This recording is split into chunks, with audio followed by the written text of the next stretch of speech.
Je me suis dit, vendre des trucs sur internet, ça va jamais fonctionner cette histoire. Je rencontre Thomas, qui n'était pas du tout dans le même monde que moi, qui me parlait de mots que je comprenais même pas.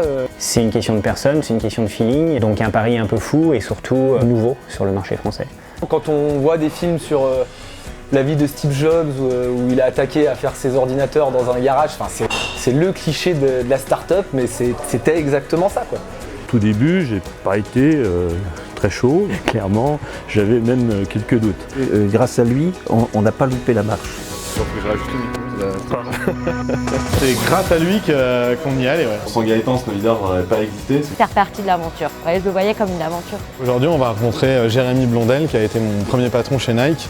Marion, elle est arrivée au printemps 2013. André, Anthony, Camille, ça a été une de mes plus proches collaboratrices. Caroline et moi, ça fait un peu plus de 12 ans qu'on se connaît. Émilie, qui a été notre première salariée. Christophe, on s'est rencontrés en 2010-2011. Aujourd'hui, on interviewe Olivier, donc Julien, donc avec Patrick, Pierre Rosec. Donc Andrea, elle est arrivée en septembre 2014 chez Snow. Patrick, c'est un des premiers fournisseurs qui nous a fait confiance au tout début. Philippe, il était là vraiment au tout début de l'histoire.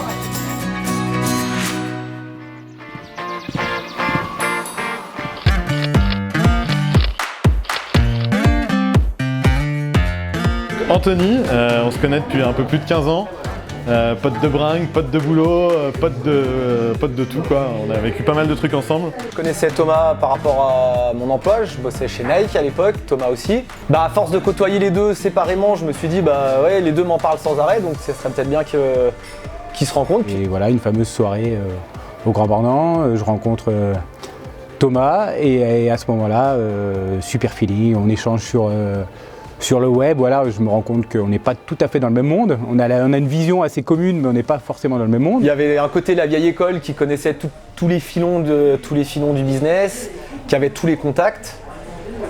Puis de l'autre côté, Thomas qui connaissait les nouvelles technologies et tout ça. Le cocktail était assez prometteur, on va dire. Snow Leader, c'est l'équilibre entre Thomas et moi. C'est la vision marketing, la vision ouverte sur tout ce qu'il y a au niveau du web et le commerçant typique de station, le vrai qui connaît tout le milieu du ski, tout le réseau. Et voilà. Et c'est vrai que la complémentarité a été parfaite, quoi. C'est vraiment lui qui m'a donné les clés du business pour comprendre comment ça fonctionnait, qui étaient les acteurs, les marques. Il avait vraiment déjà à l'époque un vrai profil d'entrepreneur. Ce besoin de comprendre, cette envie de découvrir, cette curiosité par rapport au monde du digital, donc ça faisait vraiment sens quoi, à partir du moment où il m'a dit voilà, je vais monter ma boîte, Snow Leader, voilà ce qu'on va faire. Bon voilà, je me suis pas posé de questions, ça coulait de source quoi. Moi, ce que j'ai trouvé vraiment différenciant quand Thomas a commencé avec son projet, c'était la manière dont il s'adressait aux consommateurs, le ton vraiment vis-à-vis du consommateur qui était un ton beaucoup plus chaleureux.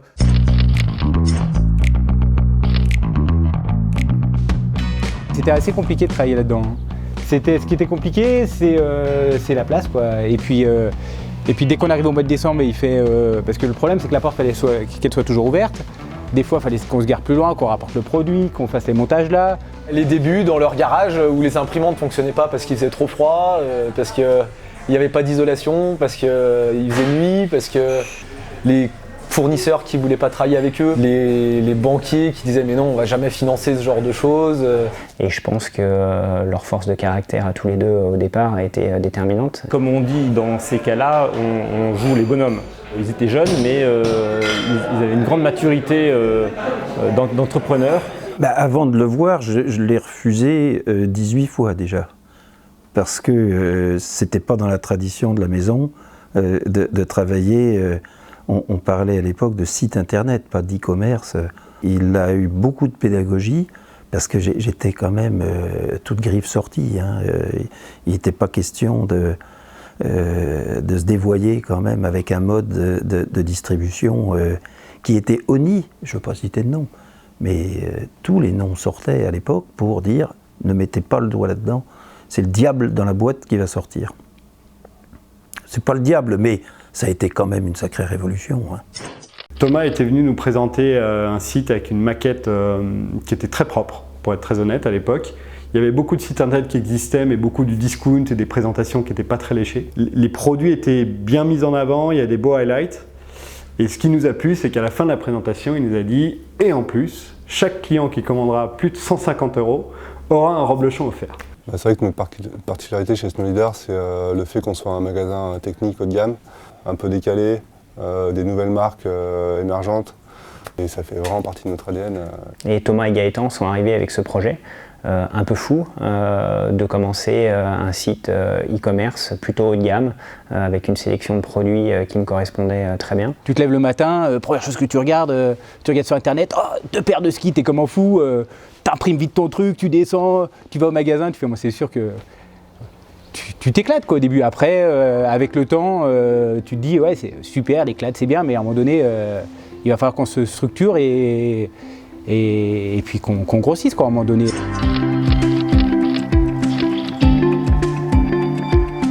À ce moment-là, on rencontre une personne aussi qui nous a beaucoup aidé, c'est Philippe Gallet de chez TSL, qui nous a trouvé des locaux sur Alex. Et là, à ce moment-là, on a quasiment multiplié par 15 ou 20 notre surface. Donc c'est sûr que derrière ce leader, voilà, ça nous a permis d'acheter plus de stock, ça nous a permis de se structurer, tout ce qu'il y a autour de ça. Donc c'est sûr qu'on a passé la seconde, quoi, voire la troisième, hein, d'un seul coup, quoi.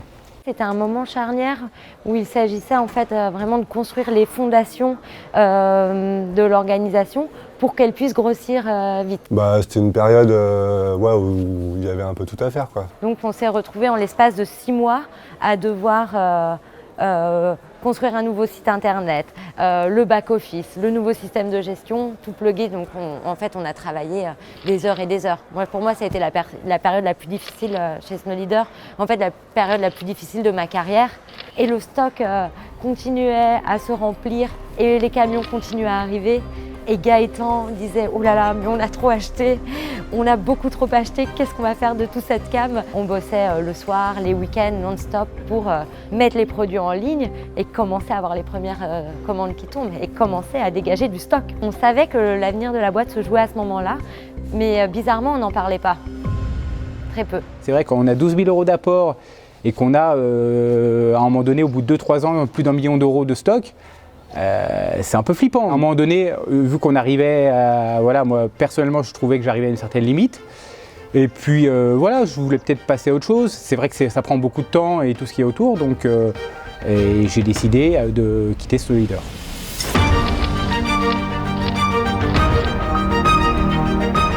J'ai démarré en 2008 à 0 chiffre d'affaires et 6 ans après on était déjà à 8 millions. Et donc il y avait besoin d'argent frais, si vous voulez, pour assurer le développement qui était continu.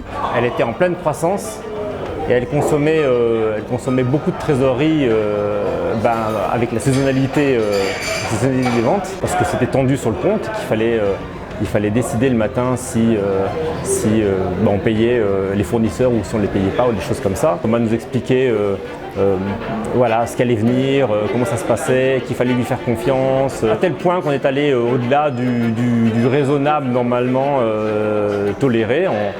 On s'est pris de trois branchées par rapport à ça. À cette période, l'entreprise avait de difficultés en fait, financières pour assumer la croissance, parce que la croissance était réellement forte. On était sur du plus 30, plus 40%. Et forcément, pour financer cette croissance, il fallait de la trésorerie. Et c'était vraiment le moment, c'était l'instant d'y aller, quoi. Il faut absolument croire au bonhomme, parce que si on ne croit pas au bonhomme, de toute façon, l'investissement, vaut mieux pas le faire. Donc au moment où on a eu une levée de fonds, bizarrement ou étonnamment, on a eu des marques qui sont venues frapper à notre porte, des marques qui nous avaient dit non peut-être 6 mois auparavant. Avant la levée de fonds, c'est vrai qu'on passait pour des jeunes, des petits rigolos.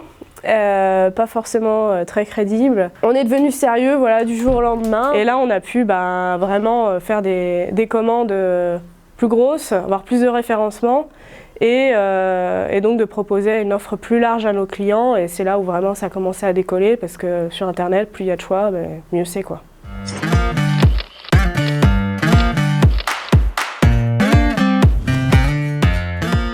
Le plus gros changement en fait, dans l'entreprise, c'est qu'on est passé en fait, d'un endroit où c'était un peu la galère, quoi, mais toujours dans la bonne humeur et l'entraide, et à vraiment, en fait, après le déménagement, une entreprise qui s'est structurée.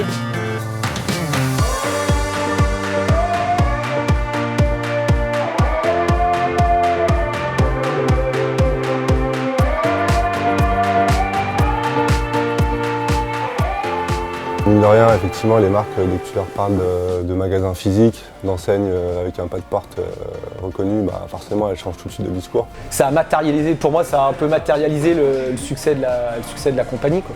Aujourd'hui, le consommateur, il veut plus seulement aller sur le web, mais vivre une expérience dans un magasin physique, c'est hyper important, où il peut avoir du conseil, où il peut interagir avec quelqu'un de chair et d'os. On ne veut pas que ça soit que du virtuel. Et au travers des magasins qu'il ouvre, il prend ou il reprend un chemin, si vous voulez, qui va nous faire rencontrer nos consommateurs. Donc, suite à l'inauguration d'Annecy, on a remarqué qu'en fait, il y avait une place à prendre sur cet apport de service aux clients, que les gens recherchaient ça, que nos clients recherchaient ça. Donc ça nous a permis de nous différencier clairement de la concurrence avec les tests produits, avec notre programme de fidélité et avec le magazine qu'on est en train de finaliser. Ça nous permet d'humaniser encore plus la relation de Snow Leader avec ses clients. Créer du contenu, apporter du service, se démarquer, se différencier, créer aussi des histoires avec les marques. Presque le chemin inverse, d'avoir été spécialisé dans le monde du pure player et du coup vraiment se lancer dans la création d'expériences pour le consommateur au niveau physique, quoi. Snow Leader, c'est une entreprise qui fait son chemin, qui fait même très bien.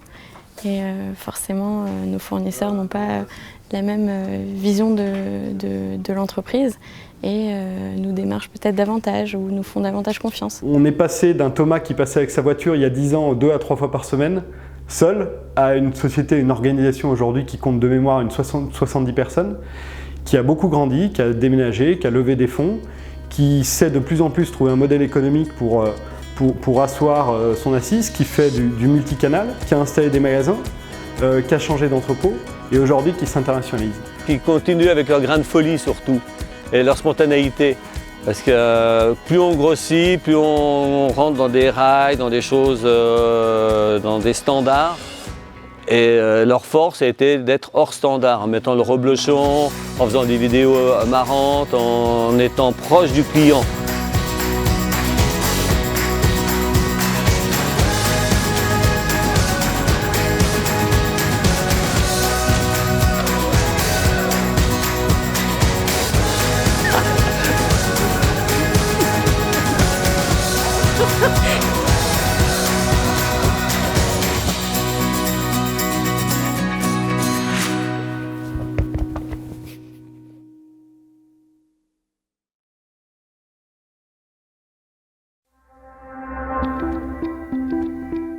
Pour les 10 prochaines années, ce qui va être déterminant, c'est vraiment de garder ce petit grain de folie, comme le disait Philippe précédemment dans la vidéo, et de continuer à oser, à aller de l'avant et à mettre en œuvre nos idées, même si elles peuvent paraître parfois un peu bizarres ou loufoques, mais de les tester avant de pouvoir juger si elles sont bonnes ou mauvaises.